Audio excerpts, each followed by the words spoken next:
रत्नागिरी जिल्हा राजापूर तालुक्यातील वडवली गावामधील सुतारवाडीमध्ये नवतरुण मित्रमंडळ हे एक भजनी मंडळ आहे आणि या भजनामध्ये एक 7 वर्षाचा मुलगा हातामध्ये टाळ चिपळ्या घेऊन भजनामध्ये तल्लीन व मग्न झालेला आहे. आनंदाने तो चिपळ्या वाजवत आहे.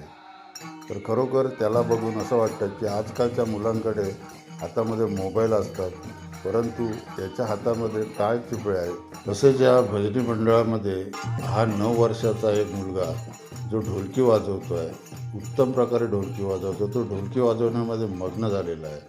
तर खरोखर अशा वयातील मुलांच्या हातात मोबाईल न देता त्यांच्यामध्ये जी काही कला आहे ती कला जोपासली पाहिजे, त्याला उत्तेजन प्रोत्साहन दिलं पाहिजे. तर पुढे जाऊन ही लहान मुलं मोठे कलाकार होऊ शकतात. तर या अशा टॅलेंटेड मुलांना एक तरी लाईक झालाच पाहिजे.